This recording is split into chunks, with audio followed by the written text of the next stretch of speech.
I am the girl gardener and this is my cottage garden.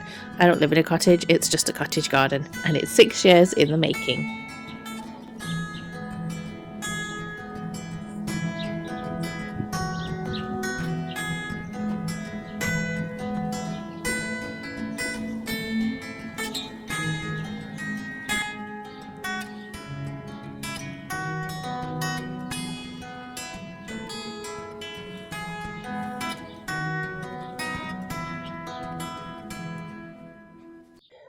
So I have some asparagus growing in this particular patch of soil over here, but the only issue that I have is that this whole entire border is full of perennials, evergreens, tulips, all sorts of things like that. And so I actually want to move my asparagus and replace it with this beautiful rhododendron that I bought from B&M. It's a 35 centimetre pot.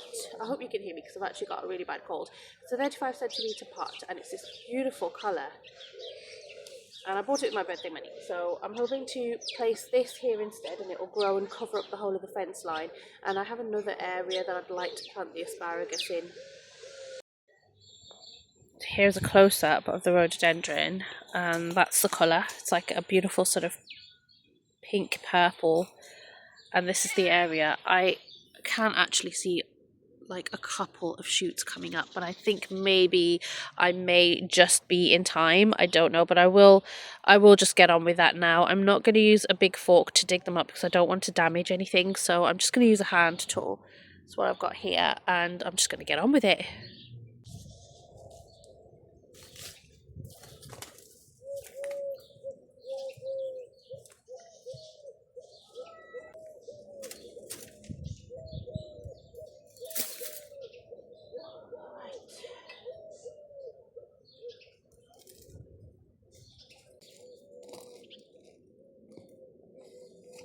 I realised very, very quickly that digging up the asparagus roots the way I wanted to dig them up was just not going to work. You can see me trying my best to loosen up that soil and it just isn't working. I thought that the root system would be very small and easy to handle because we don't really get a lot of asparagus growing from this area. We just get mere handfuls here and there.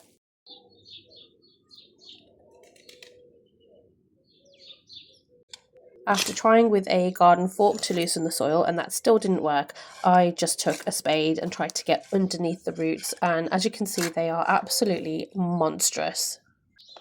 I was kind of wondering, why is it that we're getting less and less asparagus each year when I keep giving it a top dressing and a feed and all of that, and honestly they're not looking very good. None of this looks alive, and there are so many, and I don't know if you can see them. There are so many ant eggs. These asparagus are just infested with these red ants.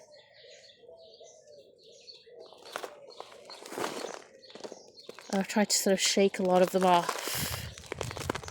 I'm just about to dig up another one and I'll show you what it looks like before I tapped all the ants out of it. Alright, here's one.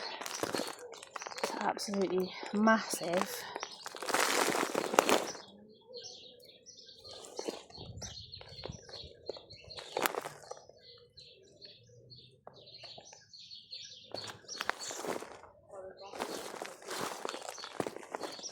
And I will probably divide this. That's obviously a fresh one that's come off. Okay, so this one doesn't have as many ants as I thought it would. These ones had so many in them, so maybe it's a case of this particular one is okay and these ones are not. I mean, you can see it just all looks completely dead anyway. So let's have a look.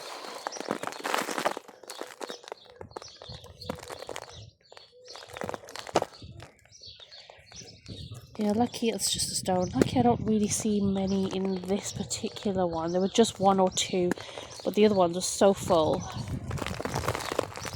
Ah, look. There's some ant eggs in there. I'm going to have to find some kind of a natural remedy to try and sort that out.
I've also found the original border for the bed, so originally would have only been about that wide. Of course, when we moved here, when we bought the property, none of that was visible. This does actually run all the way along the border, and I'm assuming it probably runs all the way up there as well, but I don't know. We couldn't see any of this when we bought the property. It was completely covered in grass, soil and grass, and this looked like the original border area. And so we put these logs here to create the border. But yeah, I hit that. This one is completely dead. Let me show you. Just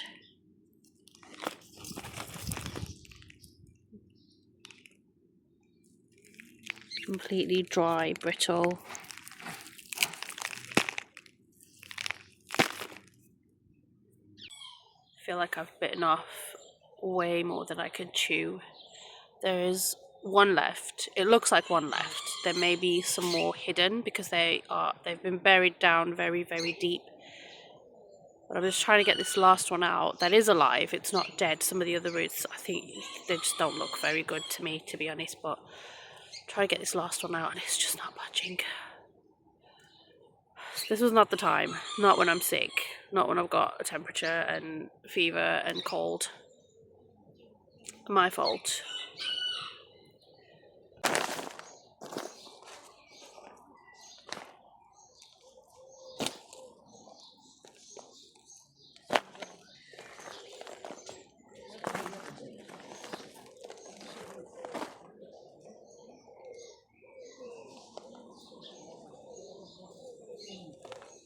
So I've got everything laid out here on a piece of tarp, and the dead ones I'm putting to this side here on the right hand side. And what I'm noticing is the ones that are dead, I want one that looks a lot clearer.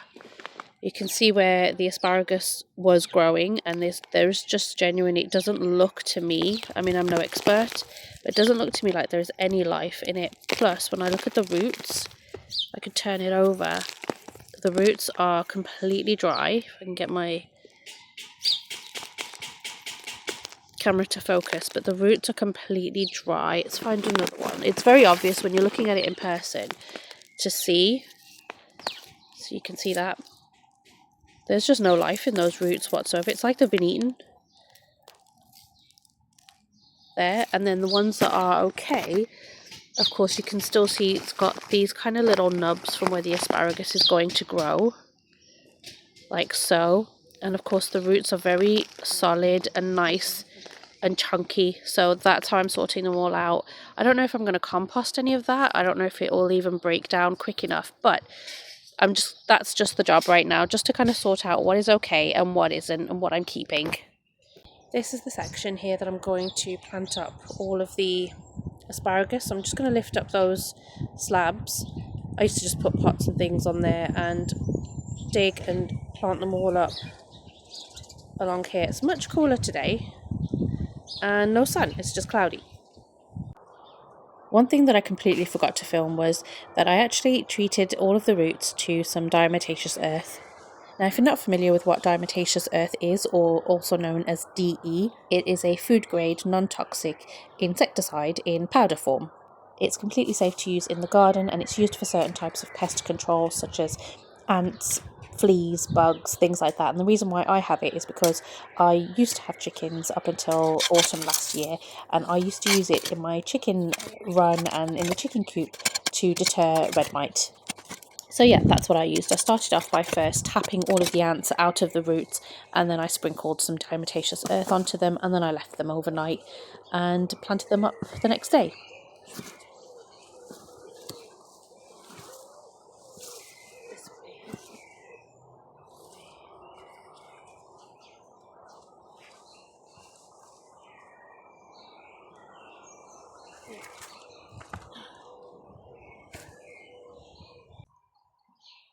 Those roots are really, really packed together. I'm going to give it a good drink though.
that is now done, and I'm very pleased with that. They do grow quite big. They can go over 2 meters high, and they can grow quite wide. That's if you don't prune them. I have left some space on each side, but I will still need to cover some of this area here so that Garfield doesn't use it as a toilet. But yeah, I've changed. It is the next day. Temperature has dropped quite a lot, but I'm still feeling hot, cold, and that's just due to my fever. I had to give up and just go and lie down. Yesterday, I had to just go lie down. So yeah, I'll finish that off today. I've watered it in really well, and yeah, we'll just keep an eye on it and see how it goes through the season. Hopefully we get some beautiful flowers. There are lots of buds on there. So now I need to plant up all of the asparagus. Here I'm just laying them out on top of the soil just to kind of see what kind of positioning I'll be planting them in. Hopefully they're not too close to each other. I mean, when I dug them up, they were completely tangled up, so I'm hoping this is a better situation.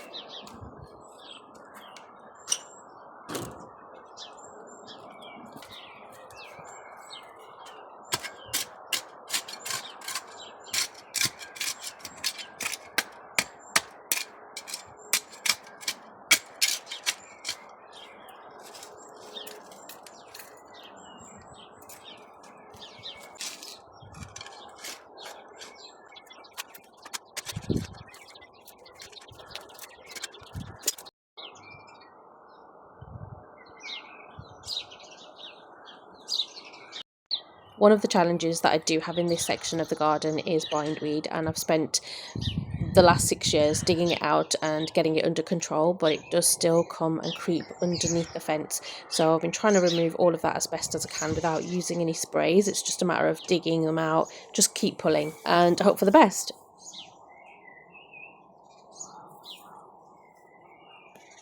So what I've done here is I've added a really good layer of fish blood and bone to the trench that I've got here so that it can feed the asparagus, and then I've just placed them all where I want them to be, and I'm just going to cover them over now. At some point later down the line I will probably put some kind of an edging here, just to create a nice kind of border, but I'm a bit too tired for that right now. It's been a really long 2 days, and I just want to get this done and have a nice cup of tea. So I'm just going to cover this over and we're done.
Right, we're all done for the day now. I've covered everything over with soil, and I really do hope that I've not caused any damage to the asparagus by transplanting it and moving it to the other side of the garden. I hope it does really well. There are lots of instructional videos on how you can plant asparagus, transplant asparagus and things like that. Mine just comes with a little bit of a story. So I hope you enjoyed watching. I will let you carry on. Before I go inside, I'm just going to put some chicken wire over this area so that, yes, you guessed it, Garfield doesn't use it as a toilet. But in the meantime, I hope you enjoyed watching, and I'll see you next time.